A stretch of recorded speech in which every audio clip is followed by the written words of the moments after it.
kids are spoiled because you made them spoiled. You've created Frankenstein yourself. This is pure power play. This stops here now. The nation's favourite no-nonsense nanny is back. Do what you're supposed to do as a parent. Stop copping out. A third of UK parents think they're doing a really bad job. I don't think it's that bad. I just think a lot of parents have stopped reaching out.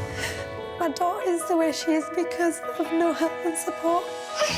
Everybody thinks everyone's doing a better job behind closed doors, and quite frankly, we've all got the same issues. I just want a normal family life, that's all I want. Honestly, seriously. Jo Frost is lifting the lid on Britain's parenting woes by getting mums and dads talking. Are you pleased with yourself? Yes. In this series, she's investigating the big issues facing today's parents. Do kids get enough exercise? Which one do you like? That one. Why? Because it's the skinniest. As well as tackling some of the most extreme problems that she's ever seen. You're going to end up with a child who could die before you do. I don't like dogs. Why not? Because you changed you into a horrible mother. She's on a mission to make us all better parents, but has she taken on more than one woman can handle? Sometimes your job's not easy.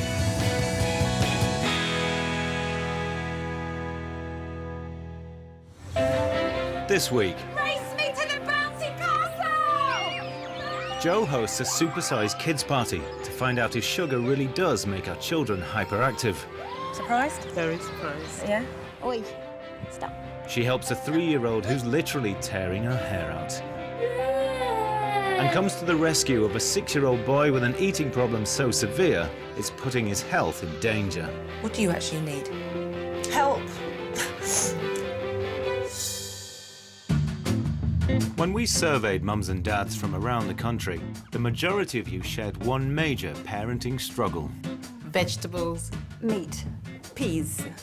And, well, he eats vegetables, but yeah, peas. She smells the stuff first and then, like, feels stuff before she'll eat it. He, in fact, mastered the art of making himself sick at the table when I tried to get him to eat something he didn't want to. She said, Mummy, I don't like broccoli. So I just said, I know you don't, but one of these days you'll eat it and then I'll fall off my chair. And she said, OK. So she ate it and I had to fall off my chair.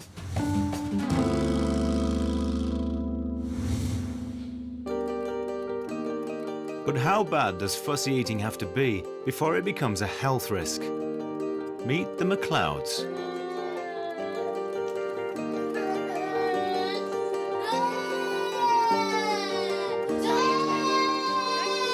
Six-year-old Rio has a severe eating disorder. Aside from the occasional sweet, his diet consists of just 2 foods. The only thing Rio will eat is bread and butter, of which he has every meal time. Rio will be 7 in October. He's never eaten a proper meal. Any illness that's going around school, Rio will catch. He's always poorly with one thing or another, viruses, you know, colds, things like that. And something that he's had recently is ulcers in his mouth. And that's down to his diet, because he doesn't chew anything, really. Try and put a little bit, just a little bit. If I do try to make Rio eat anything that he doesn't like, he will make himself physically sick. How many years now I've been to the doctors about him, saying, this isn't right, he doesn't eat, he makes himself sick. And it's just going on and on. It's not like a year or 2 years down the road, it's like 4 years. With Rio's health deteriorating, every mealtime in desperation, Mum Amanda attempts to get him to eat something new. Just try and eat a little bit for me. We've done food diaries, we've done reward charts, stickers. We've, you know, sort of exhausted everything, really. So if I made you some bread, you'd eat some bread now? What do you want, brown or white? Brown. It's just a nightmare.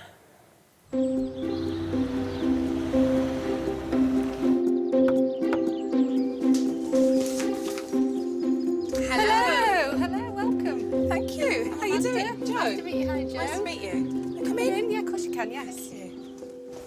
Okay, so how long have you guys been challenged with Rio's eating difficulties? Since weaning, really.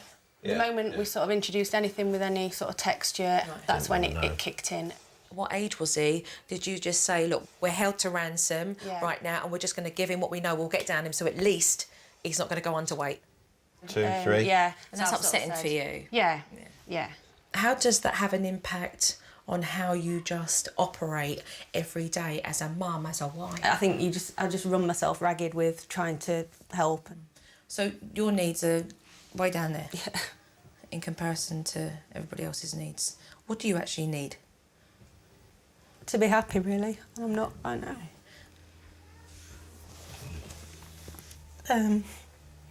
Help.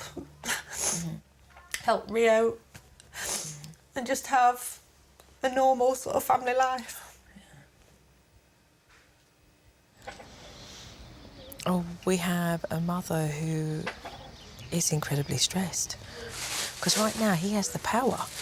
They both said that from the age of 2, they just put their hands up and gave him what he wanted. Oh, he's now had 4 years of putting his foot down and saying, well, I don't want it. Sorry, I'm not going to eat it. And I think that Rio is quite a smart little boy. I think he's got their number. Oh, I like the trampoline. Jo has her suspicions about the root of the problem, but wants to see if Rio can offer up any further clues. It's been a few months since I've been on a trampoline. Hey! Oh, I rather like this. Oh, this is fun. It's good coming to Rio's house. This is fun. OK, we'll sit down and we'll talk. What do you mainly eat then? You know, like, at breakfast time, I like yoghurt. And I love porridge. Do you love porridge? No. No, have you tried porridge? No. Oh. Well, you don't know if you don't like it then, do you, if you haven't tried it yet? No. You know, sometimes with Mummy, okay, you know, sometimes with Mummy, if you say no, no, no, does Mummy give in? Yeah. Do you get away more with Mummy or Daddy? My mom. Yeah. And my dad starts shouting. And your dad starts shouting? Yeah. Right, so your dad gets angry because he wants you to eat it? Yeah. And then who lets you off the hook? Who lets you go, OK, don't worry? My mom. Your mum. Oh. There's no two ways about it. It's in his head. He doesn't know. He doesn't know why he doesn't like something because he's never tried it. Jo Frost is on a mission to help Britain's mums and dads navigate the pitfalls and pressures of modern parenting.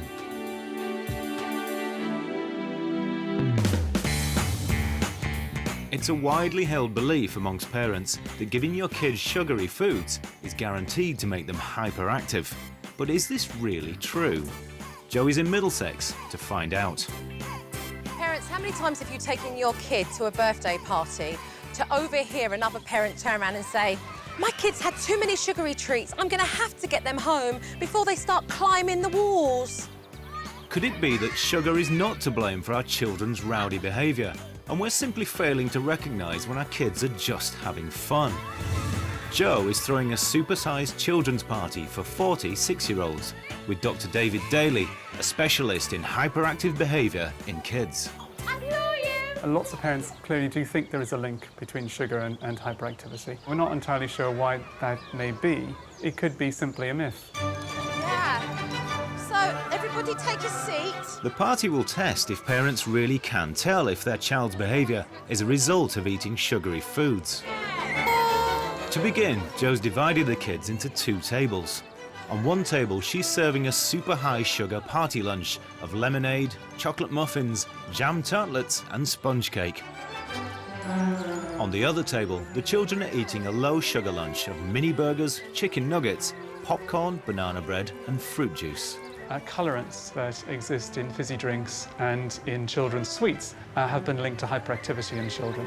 And one of the important considerations was to exclude all of those sorts of fizzy drinks and sweets from both groups today, so that we could focus on the possible influence that sugar had on hyperactivity in children. Both menus have been designed with the help of a nutritionist to guarantee that the sugar difference is significant. Although none of the parents know if their child is eating from the high or low sugar table, Most are confident they will be able to tell. Give her a few sweets and a lolly and she'll be running around the playground. We know it's a change within 10 minutes of him eating a packet of sweets. He starts going very silly. Guys, listen up, children!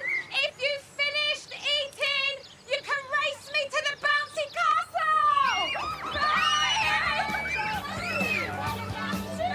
castle! With lunch out of the way, it's time to see if the two tables behave any differently. The children are all wearing numbered shirts. What the parents don't know is that the even-numbered children have all eaten the high-sugar food, and all the odd-numbered children the low-sugar meal. As well as the parents, a team of student psychologists are observing the kids for clinical signs of hyperactivity. Number 39, has she had sugar or not? I think that she has.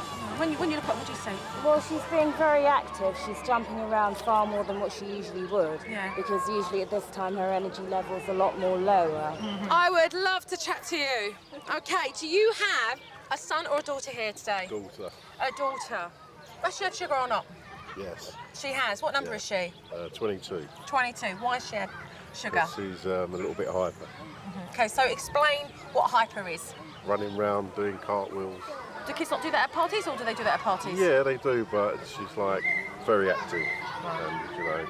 So I think he's wrong. So, right, but you're at home with the kids, right? So you're like, well, she's like this anyway. While you're at work, But she's I don't like give this. her that much sweets, whereas she gets it with Daddy.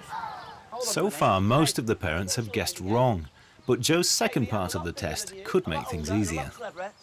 Most people would expect that the only children capable of sitting quietly to watch a magic show would be the low-sugar kids. Bottom, please. Your child was? Number 36. Number 36. So did she have sugar or not? I don't think she's had sugar, no. She seems quite... She seems normal for seems you. quite happy. Like, watching her from here, I definitely think she seems okay. Okay. Your child is? She's Jada. She's number 33. 33. And she's 6. And I think that she's had sugar. And she's had a massive burst of energy. Yeah. And now she's definitely gone down. Like, her activity levels seem to have gone down to me. I've just found out the answer. She hasn't had any sugar, has she? Do you want to know? Yes, please. Like, how badly do you want to know? Really? What? Really? Yeah, because you're going to embarrass me now. Really? Do you want to know? Do you want to tell you? Come here, tell her. Oh, not yet. Later on, Joe will reveal to the parents whether there is any truth to the common claim that sugar makes our kids go wild. Many parents worry about getting their kids to eat the right things, but Roger and Amanda from Nottingham are desperate to get their son to eat anything other than bread and butter. He has the power. From the age of 2, they just put their hands up and gave him what he wanted. It's dinner time at the McLeods, and Joe's first step is to lay down some new mealtime rules. That's it. So this is where we're at. You're going to put the plate down with his food, and then you're going to come up with a topic to talk about. Okay. All right? So you're distracting Okay. the situation of what you've been used to, and that is the focus all on Rio and him eating his food. Right. If you're not seeing him put the food into his mouth, turn around and say to him, I want you to start eating your food. Not try a little bit. We're not doing try. Okay? You're telling him. Your voice has to be firm. Okay. All right? If he sees panic, it means he can work you. Yeah. If he gets that from Mum, he may come to you. Yeah. And you'll turn around and say, listen to your mother. Bread and butter ain't on the table tonight. Right. There you go, mate. Can you remember last week, Daddy got a chance to, for us all to go to Centre Parks? Can you remember that lady that... Roger and Amanda get off to a good start by not discussing food at the table. Put that phone down. Yes, Rio. I'd like you to eat your dinner, please. You take me a good dad. Have you tried your chicken? Anyway, going back to when we stayed there last time. Yeah. Yeah? I was having Sienna, wasn't I? So Yeah. you can't remember because you was in my tummy. By the time the family move on to dessert, Rio hasn't eaten anything. Rio, don't whinge, please. If you don't want it, then just leave it. It's fine. You're not having ice cream unless you eat that bit of dinner.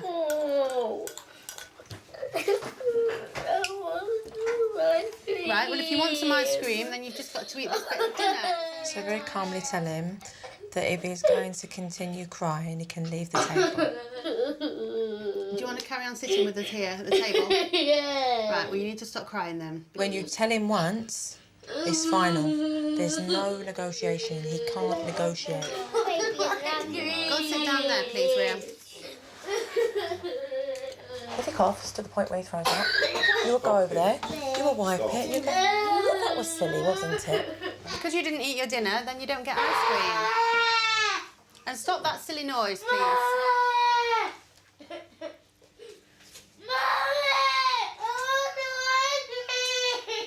It's not pain, it's not help, it's not like he's like, Mummy, please, Mummy. No, it's the whimper, please, because try and manipulate. Yeah. So he's not once mentioned my name. No. Because I'm always the one that backs down. And... yeah, it's just going to get worse. Yeah. An hour later, and Rio still refuses to eat even a tiny portion. This is pure power play. He has never had to go this far with you because you've always given in. Yeah. You've always let him have it. Yeah. And this is you stepping up and being equal with your discipline. After a 2-hour standoff, Joe heads off for the evening and Amanda puts a defiant Rio to bed. I've got to listen to this, hold on.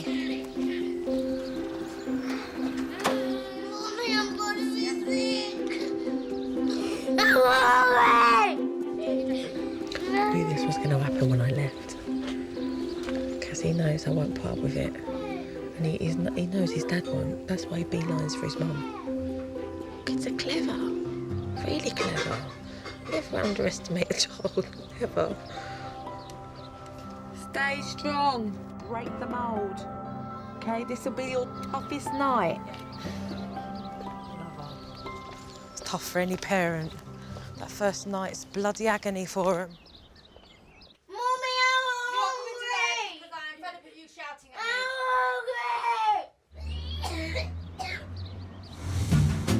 at me. Many mums and dads might struggle to get their kids to eat, but for other parents, mealtimes are the least of their worries. Farting, burping. He headbangs rather a lot. My daughter's 5 months old. The only habit she's got is sucking her thumb. But I suck my thumb still at my age, so I'm quite proud, actually. Biting her nails, and when she'd come to us, her fingers would be raw. She's double jointed and she'll scratch her head with her foot.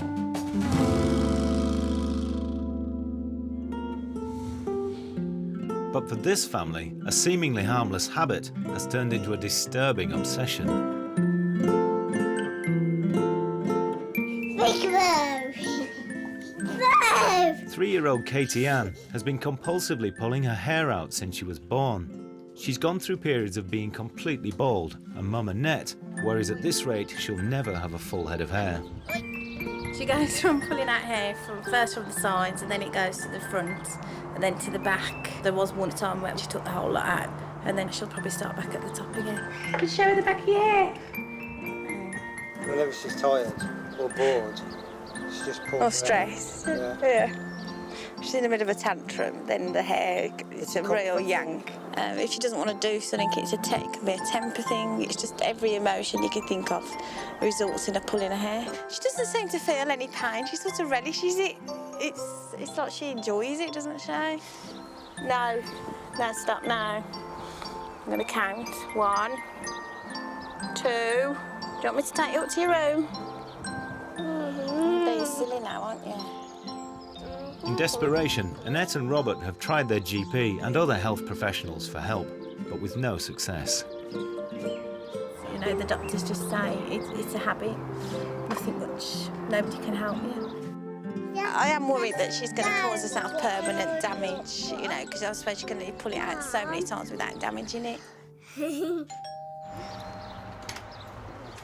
Hello, how are you? Fine, Nice to meet you. And you. Hi, Katie Ann. Hello. Hi. I know you've got lots of concerns. You've been quite anxious, haven't you, and worried? Yeah, I mean, she's just always pulled hair. When you first saw that must have been so distressing for you. And it's just never stopped. You know, you can hold her hands, you can tell her no, shout at her, make her clap, sit on her hands. I've done everything that I can think. Yeah. But she just keeps on. Does she take a dummy? Does she? She does like a dummy. She does like the dummy, so she likes the dummy, and obviously, you know, stroking the hair to the point now where she pulls the hair. Yeah. Who is Katie Ann more cuddly with, you or Dad? Me. So she's always been very mummy's girl, really. She's always been very you, right? She's always used my hair as a comfort. If Jo's going to find the root cause of this unusual case, then she'll need more information.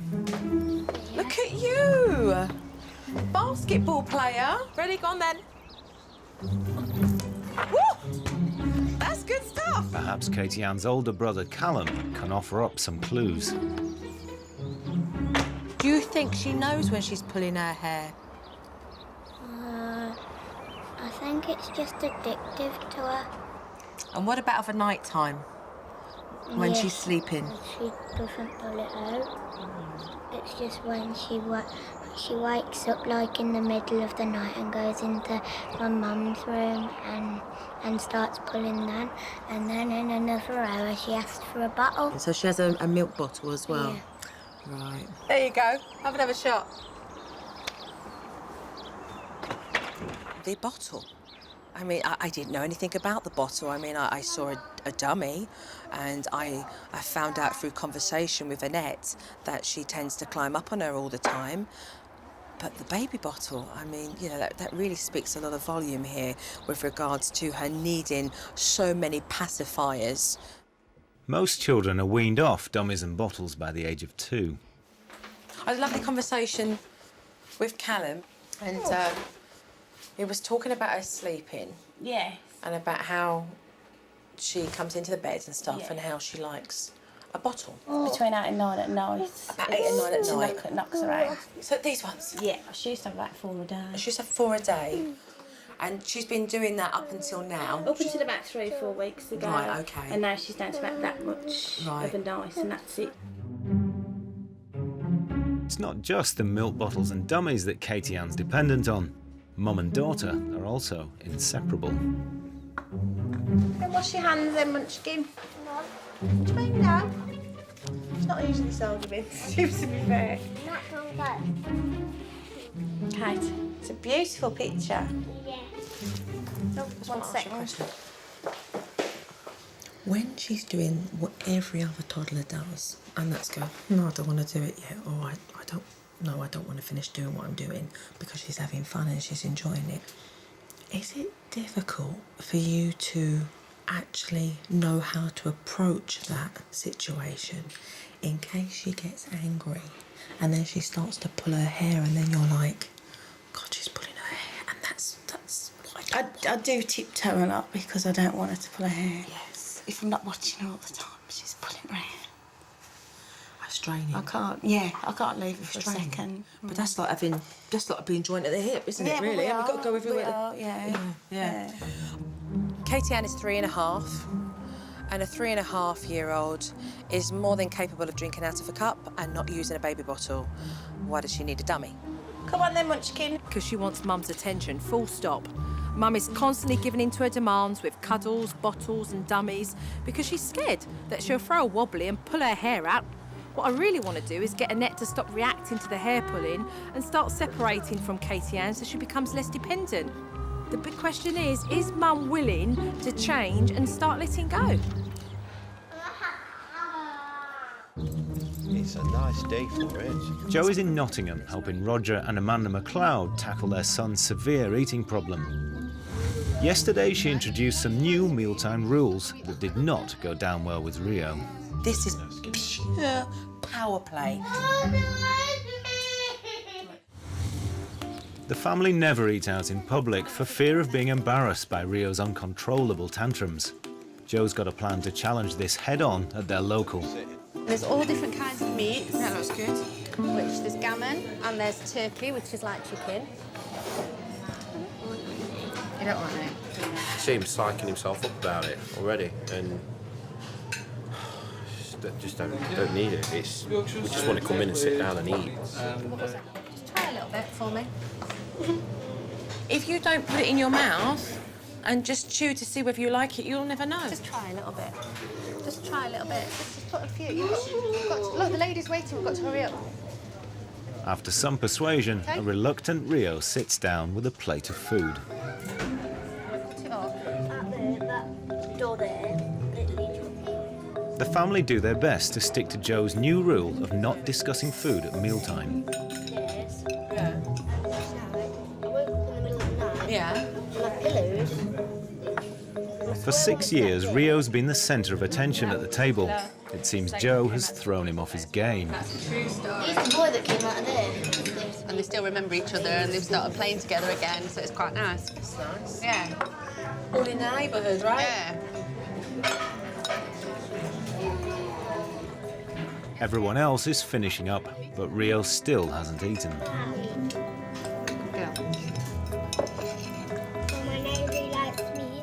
The distraction finally pays off.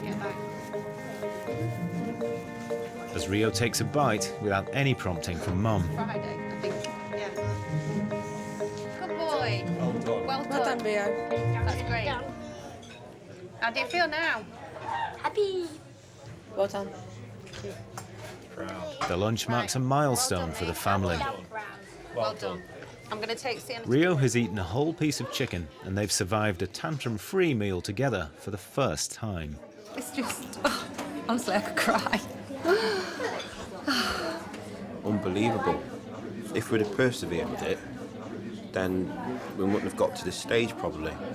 It really is about them persevering. There's so much that he's been allowed to get away with that it's set a precedent, and it's, you know, really breaking through that and really sticking to your guns. The following day, Amanda's feeling good about Rio's progress. Obviously, he's really excited about the stuff that he's tried. So we've invited some of his little friends and they're going to have a little bit of like a tea party in the garden. OK, guys, food's ready. Tried it, so just Mom. No, you need to eat what's on your plate and then you get pudding, isn't it? We tried potato. Rio manages a few chips, but then tries out a new trick. Oh, I've really got a bad tummy now. Ow. Come on, it's fine. Ow. Are you going to eat this or not? I don't think anything's going to be easy, and I think it is easier said than done. You know, that we're just going to flip into this new way of life, and it's still early days and it's still all new to us all. I think, you know, we've just got to be patient. I really have got a tummy ache, Mum. Earlier in the programme, Joe set up an experiment to see if sugar really does make kids hyperactive. She and Dr. David Daly gathered 40 excitable 6-year-olds together for a supersized kids' party. They served half the children a high-sugar lunch and the other half a low-sugar lunch. Race me to the bouncy castle! After they'd eaten, they were let loose on a bouncy castle. The parents were quick to wrongly blame sugar for their kids bouncing off the walls. Number 39, has she had sugar or not? I think that she has. She's jumping around far more than what she usually would. But after that came quiet time. All the kids sat down to calmly concentrate on a magic show. Now that the parents have watched two very different types of behaviour from their children, can they really tell if sugar levels played a part? All of your kids ate at the party. Some had high sugar and some had low sugar. Come and take your guess. Let's go. Each parent has their child's number so they can vote whether they think they were fed high sugar or low sugar.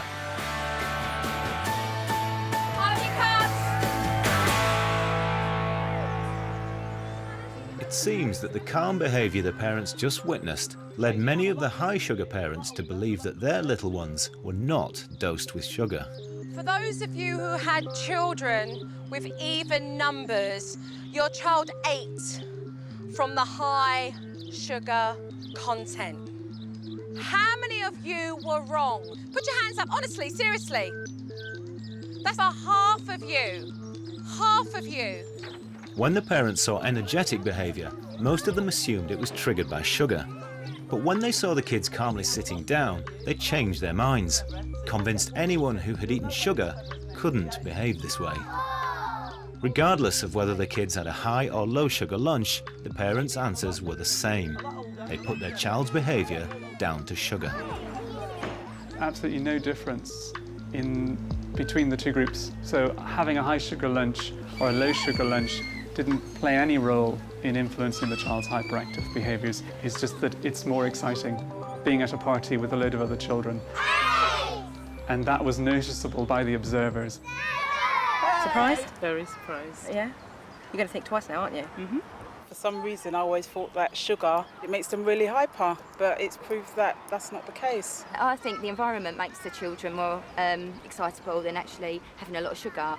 But surely this doesn't mean that parents should just sit back and let their children fill up on sugar at parties. It's all about moderation when it comes to making sure that our kids are eating healthy, but at the same time not denying them of those little treats that are high in sugar that they like. It's a little bit of something.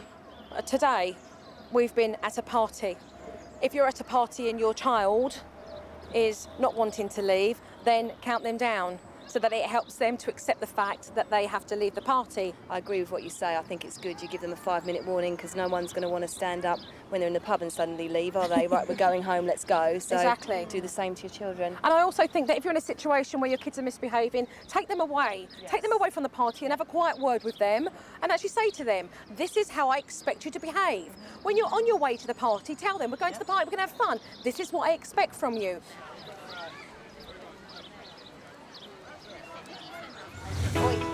Stop. In Birmingham, Mom Annette tiptoes around her 3-year-old daughter for fear that any upset will make her pull her hair out. So far, Jo's identified that Katie Ann yanks her hair when she wants her own way or is sucking on a dummy or milk bottle. This is what I'd say to you. When you see her pulling her hair, just very lightly go like this. Just look away, just do that. Just move her hand away. Okay? Or if you're playing something with her and you're doing a puzzle and she goes to grab her head, say, hey, take this piece. Distraction. Emotionally, you've not allowed her to mature. Is that because I'm always with her? I'm always doing things with her. She never goes and does anything on her own. She's still very babyfied. She hasn't learnt how to become just a little bit more independent. She's being given the baby bottle still. It's not necessary. No. She's not a baby. She's being given the dummy still. And you pick her up all the time. That's what she's always been. She's the baby. She's always been the baby. So you keep her there emotionally arrested, really, because if she's your baby and you treat her like a baby, then she'll be a baby.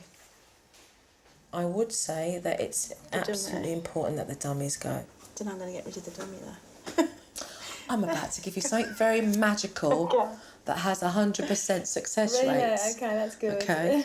The dummy fairy is a very busy fairy who likes to collect the dummies in a gift bag. The gift bag will have all the dummies in it because you will go around and tell her this little story that the dummy fairies need to collect the dummies to give to the baby fairies. You will then place this bag on the handle of your front door before she goes off to bed. In the morning, this is removed. She may turn round that day and say, I want my dummies. We gave them to the fairies, remember? Within a couple of days, that'll be gone. Bye. Bye. Say bye-bye. The most important thing as well to remind a parent is that there are some things that we can't control, but what we can do is help modify our behaviour to help the child.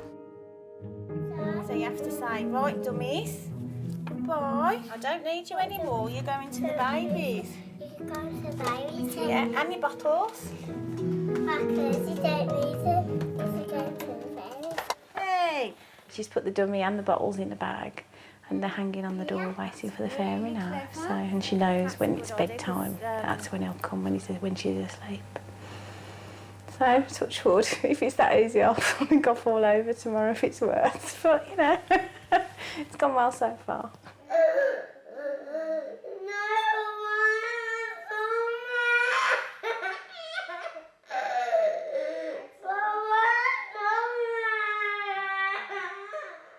I feel awful. Well, I wasn't expecting this. I've never tried to take it off it before, so...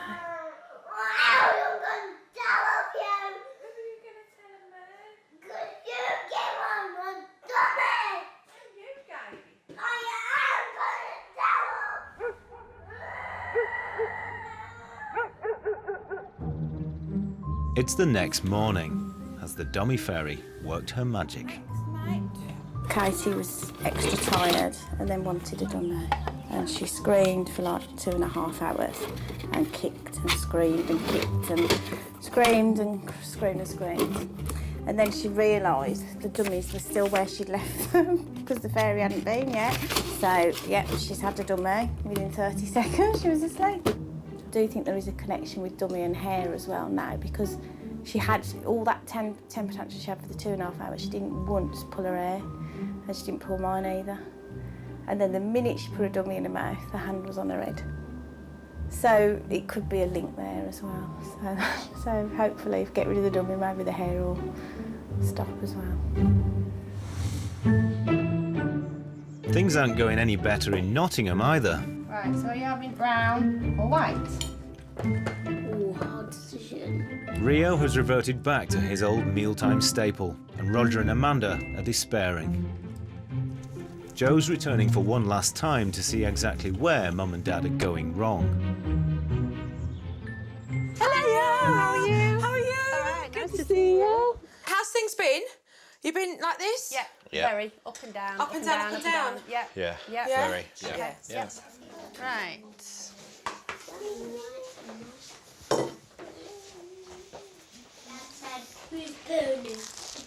Rio, are you using half a fork, mate? You need to eat what's on your plate, Rio.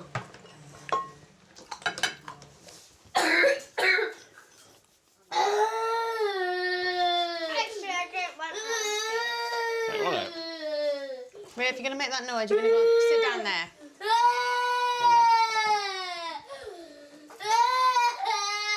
I did think he'd make an effort to try and eat it tonight, but obviously not. You know what's going to stay? As things go from bad to worse, Joe takes Amanda outside for a pep talk. When he's crying, what are you feeling emotionally? I'm just feeling guilty, like I shouldn't be subjecting him to this, that I should be... Oh, and I know it's wrong, what I'm saying, but... What do you feel you shouldn't be keeps subjecting? crying, mummy, mummy, mummy. Right. So emotionally, this is about you and him, the relationship that he has with you. And the tears are because he wants to get his own way, because what he thinks is good for him is not. Okay. It's not. He's not saying he's going to bed. Yeah, no, he's not going anywhere. If he has gone upstairs, you'll bring him back to the table and you said, your mother said that you don't leave the table until you've finished what's on your plate, and that's that.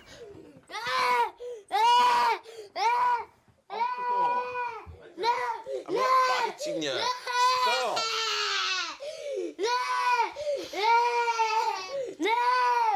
Now, consequences are going to be a big deal here. There will be a steep consequence. He will not be allowed to do what he wants to do tomorrow. He needs to realise that there is consequence for that. You've got a choice now. You eat your dinner, OK? If you don't, tomorrow you will stay inside all day and not go out to play. Or he can eat his dinner and do as he's told. Or you can eat your dinner, and if you do, then you can go out to play. So the choice is yours, Rio. Is his crying real? It's not real, and he's not in pain, and he's not injured, and he's not, you know, me getting upset is not going to help the situation. I know that. Yeah. And you know what? Sometimes as a parent, you've got to be firm, even when you don't want to be. You've got to be firm in order to push through. Yeah. It's baby steps, and it's going to be baby steps until one day you go, God, how long have we been here? Because you're already there. Yeah. Yeah. And firm they'll have to be. Amanda may have grounded Rio, but he already has different plans for tomorrow. I might ask to go to my grandma's. And then I'll bake some cakes. I normally do. Tonight's been quite emotional, but I do feel that, you know, 3 weeks ago, Rio wouldn't have even sat around the table with anything on his plate. So we've come a long way in a short space of time, and I think it's been for the good of all of us, really. Like she said, it's tough love, and that's what's got to happen. You know you're doing it for a reason. Yeah. And that reason is Rio. Yeah, and it's just brought it all to a head. Yeah.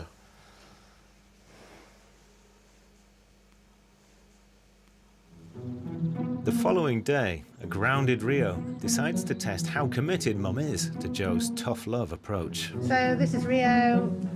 I've asked him to have some chicken. I've asked him to try just 3 pieces, and he won't eat that. I've told him he's not going out to play, and I've told him there's nothing else to eat. All I'm asking to eat is 3 little bits of smiley face there and some chicken. If you don't eat that, there's nothing else, and you're not going out to play again. So you need to make a start. I don't want to eat them. All them. So you're not going to eat it? No. Right. So you go and sit over there then, and you don't go out to play again tonight, and there's nothing else to eat. So you need to go and sit down there then. Go on then, move from the table. Not on the TV on. I want to play. You're not playing that unless you eat your dinner. Go and sit back on the step, please. Rio, go and sit back on the step. Now. Go and sit back on the step. I've asked you to sit there for 6 minutes. Amanda sets a new precedent by standing firm and for the first time not giving in to Rio. What have you got to say to Mum? Sorry. Give me a hug.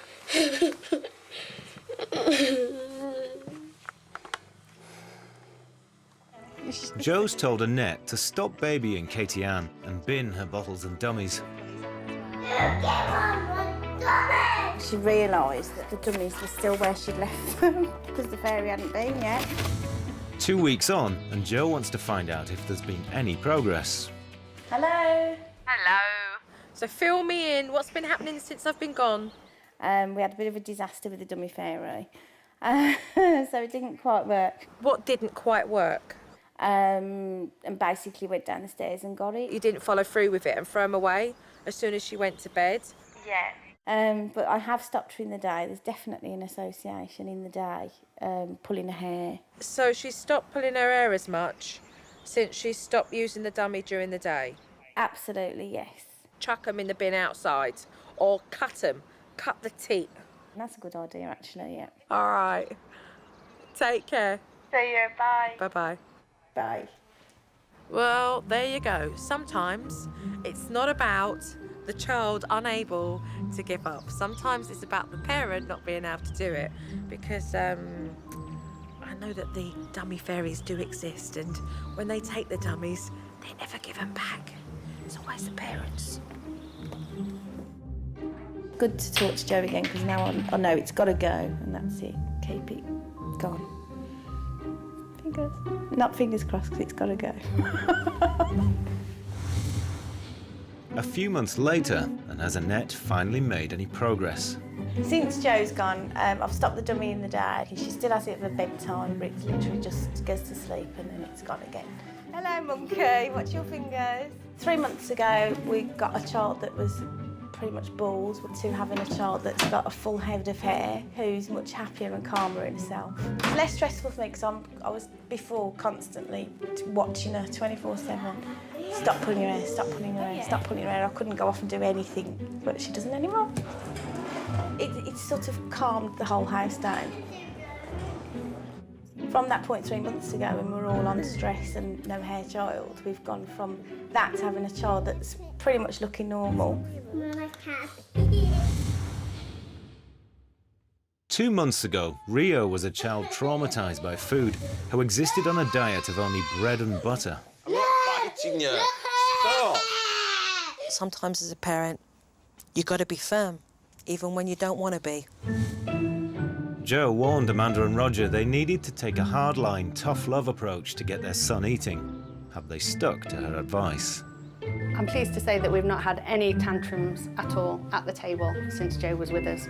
I just say, well, that's what's for dinner, and if you don't eat it, then there's nothing else till breakfast, or, you know, you're not going out to play tomorrow, or that kind of thing. Rio, Rio! He's staying for school dinners, which he's never ever done before. He's tried pizza, pasta, potatoes, chips, chicken nuggets. He'll eat those now. A little bit of vegetables. Still working on that. We've not had any whinging or whining or anything. I don't like bread and butter anymore because I haven't ate it for a long time. At mealtime, my mum and dad say, well done. Now, meal times are just completely different. They are much happier. Why did the banana go to the doctors? I don't know. Why did the Because it wouldn't peel very well. The children have a laugh and have a chat. You know, it's just brilliant. All together. Without the intervention of Joe, Rio would still be eating bread. He's got a lot more energy and he seems a lot happier. Yeah. That old Rio's gone and new Rio's here to stay and it's quite exciting.